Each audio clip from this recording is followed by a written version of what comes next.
Olha, tá ali, tem dois lugares ali, ó.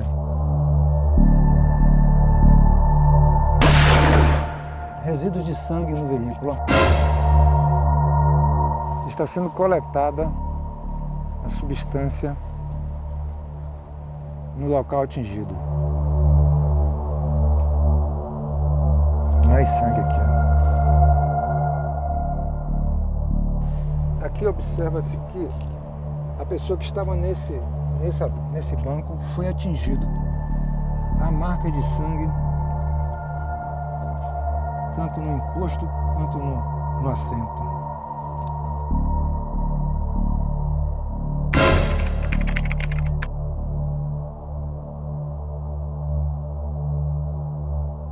Nós estamos fazendo uma busca aqui dos projetos que atingiram esse veículo.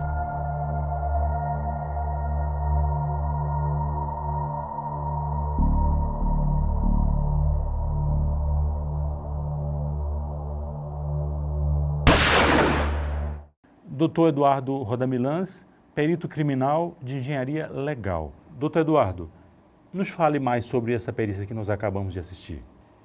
Esse veículo foi envolvido num crime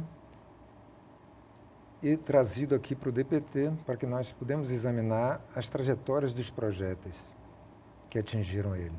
Além de definirmos as trajetórias, nós também buscamos localizar o projétil. Ele vai ser muito útil na investigação quando fizermos a microcomparação balística de possíveis armas que possam estar envolvidas com o crime. Quer dizer, então foi uma tentativa de homicídio aquilo ali, doutor? Foi uma tentativa de homicídio. Houve feridos nesse episódio. O local onde estava o motorista tinha vestígios de sangue e nós asseguramos que ele foi ferido. E aí nós observamos que o carro foi alvejado 2 ou 3 vezes, pelo menos. Isso. Pelo menos dois disparos atingiram o veículo. Quando a gente fala em engenharia, na minha cabeça das pessoas vem construção civil, construção de casas, edifícios. Como é que entra a engenharia na perícia criminal? A engenharia forense, como é conhecida no Brasil todo, né? É a ciência que responde especificamente por cada ramo da engenharia, né? Em função disso, temos engenheiros de diversas especialidades na nossa coordenação.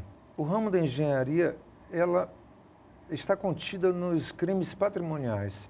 Então, cada perícia de engenharia é conduzida com os conhecimentos de engenharia próprios. A construção civil ocorre com predominância nos desabamentos e nas ocorrências de acidentes de trabalho na construção civil, que são muito comuns, são muito constantes. Doutor Eduardo, vocês também fazem perícia em trio elétrico? A Bahia, o carnaval é fortíssimo, são muitos trios, né? Os caminhões e os carros de apoio, eles são examinados a sua segurança, seus sistemas de freios, sistema de suspensões e demais elementos que asseguram que o veículo vai transitar no circuito de Salvador na melhor qualidade possível, nas melhores condições possíveis. Para garantir a segurança dos foliões. Uhum. E aí a gente percebe que, a gente vê na televisão, no período de carnaval, que muitos desses carros, desses trios, são vetados, né? Correto. Anualmente, nós realizamos cerca de 130 vistorias, sendo que entre 10% não são aprovados. Quais são as outras perícias que estão sob a responsabilidade da engenharia legal? Acidente de trabalho também, né? Acidente de trabalho está para a engenharia em todos os ramos da engenharia, inclusive, como eu disse, na construção civil com mais frequência. Mas na indústria ocorre sempre acidente de trabalho e nós somos solicitados. Nós nos valemos da legislação atual, onde estão previstas normas regulamentadoras que são editadas pelo Ministério do Trabalho. Eu conversando com o senhor antes aqui, o senhor me falou também de acidente doméstico. Como é que é isso? Como é que funciona? Que tipo de acidente e como é que entra a perícia nisso? As pessoas trabalhando em casa, normalmente com ligações elétricas ou subindo em cadeiras e mesas para trocar lâmpadas, estão sujeitas a acidentes. Então, eu me refiro a esses acidentes. Choque elétrico, por exemplo. Choque elétrico, por exemplo. É necessário que as pessoas tomem muitos cuidados para evitar esses episódios. Então a pessoa tomou um choque elétrico, caiu duro lá, e aí a perícia chega. Como é que é o trabalho da perícia nessa circunstância? O corpo é examinado e as características do local são examinadas, para se verificar se é um local de trabalho e se o empregador disponibilizou equipamentos de proteção adequados ao empregado. Você consegue também detectar se houve uma falha no sistema elétrico, por exemplo? Também fazemos essa análise. Se houve dificuldades, se houve prejuízos nas instalações elétricas que causaram o sinistro. No caso da balística, é aquela situação da perícia do carro, né? Fazemos, aquela chama-se trajetória de projétil.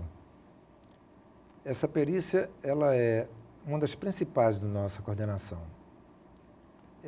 Nós temos a contribuição do Laboratório Central de Polícia Técnica no exame das substâncias que nós coletamos nos locais dos disparos, nos exames do sangue, e também temos a contribuição da coordenação de balística forense, que examina os projéteis encaminhados. Também realizamos perícias internas de equipamentos eletrônicos que são trazidos, que são enviados para o departamento através da Delegacia de Defesa do Consumidor.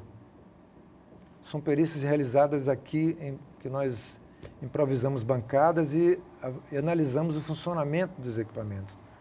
E analisamos e respondemos à Delegacia de Defesa do Consumidor as perguntas formuladas, que geralmente questionam das condições de funcionamento.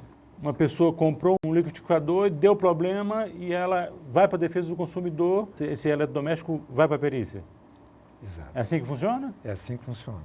Não havendo acordo na audiência na Delegacia de Defesa do Consumidor, a delegada nos solicita exames nesse liquidificador, por exemplo, e para que nós respondamos se ele está em condições de uso, se ele foi danificado por mau uso. Para balizar a indenização ou não? Que irão auxiliar num possível acordo entre o fornecedor e o consumidor. Também realizamos perícias em local de explosão, sobretudo onde existem caixas eletrônicos. Isso que está acontecendo muito agora no interior da Bahia. E as perícias são solicitadas, nós coletamos possíveis substâncias utilizadas no local e avaliamos a extensão dos danos causados. O resultado disso serve aqui, para chegar aqui em conclusão. Além de nós coletarmos vestígios, também nós buscamos identificar os estopins, os fabricantes dos explosivos utilizados. Esses elementos são fundamentais nas investigações que são realizadas na Polícia Civil, na identificação das origens dos explosivos utilizados. Também realizamos as perícias em locais de incêndio. Essas perícias exigem conhecimentos. Os peritos examinam a questão das instalações elétricas, de vestígios que possam existir no local, como garrafas de álcool, enfim. Os peritos, em geral, coletam no local pedaços de madeira, de tecidos, até mesmo de blocos, que vão ser analisados no laboratório para possíveis detecção de materiais inflamáveis. As perícias de desabamento são outras de grande acontecimento nas épocas de chuvas. Tivemos muito agora, recentemente, aqui em Salvador, né? Foram várias perícias de desabamento que decorrem de construções construídas nas encostas instáveis. E a chuva promove o desabamento das encostas e o consequente desmoronamento dos imóveis. E como é que a perícia entra aí nesse caso? A perícia examina as condições de estabilidade da encosta e as causas que provocaram o seu desabamento. Efetivamente, são perícias realizadas com ocorrências de mortes. Necessariamente tem que haver a morte para a perícia estar presente. Exato. E além dessas, fazemos perícias de furtos de energia, furtos de água e as perícias de eletropressão. Eletropressão? Sim. O que é isso, doutor? Eletropressão é a morte que se dá pela diferença de tensão que o corpo, que o ser humano se sujeita. O famoso choque elétrico? O choque elétrico. As construções que são feitas sob as linhas de alta tensão têm a maior incidência. As pessoas têm que tomar muito cuidado quando forem construir lajes e erguer pilares cuja armação não deve se aproximar dos cabos de alta tensão. Essa é a maior incidência que acontece na periferia de Salvador. E existem as mortes que se dão dentro das piscinas, quando os refletores ou mesmo outros objetos eletrizados mantêm contato com a água da piscina. Nesses casos... A água é um condutor elétrico, né? A água é um condutor elétrico e nesses casos nós usamos o condutivímetro para nos auxiliar na verificação da energização da água. Aconteceu um crime num determinado local. Como é que a população pode colaborar com a perícia? De forma a preservar o local. Preservar o local do crime? Do crime. Nada deve ser mexido, deve ser isolado o local para que não passem pessoas, para que não modifique o status do crime. Eu vi uma frase que era mais ou menos assim, diz que o tempo que passa é a verdade que foge, né? Mais ou menos isso aí. Correto. É uma máxima da máxima. da É a perícia. máxima da perícia. Quanto mais rápido nós chegamos ao local da perícia, mais vestígios verdadeiros nós encontraremos. O senhor poderia nos falar sobre os equipamentos utilizados na perícia de engenharia legal? Utilizamos objetos de medições de espessura de tinta em perícias que envolvem veículos acidentados. Temos trena a laser, temos também o micrômetro, que é o medidor de chapa. Também utilizamos o alicate de tensão para verificar se os locais estão energizados e nos fluxos de energia para medir as correntes que estão em fuga, né? Quando os peritos saem em perícia, eles saem com sua mala, onde contém equipamentos de proteção individual, como luvas, protetores auriculares, óculos de proteção, além das ferramentas usuais nas nossas perícias, né? As malas contêm o ácido tartárico, que é um ácido utilizado para a coleta de substâncias em pontos atingidos por projéteis. Os peritos também levam consigo ferramentas para remoção de forros de porta de veículos, para busca de projéteis. Em muitos casos, os projéteis ficam alojados no interior das portas dos veículos. Doutor Eduardo, sua entrevista foi bastante esclarecedora. Eu acho que vai ajudar muito a população a entender um pouco mais sobre a perícia criminal. À sua disposição. Fique atento, sem perícia não há justiça.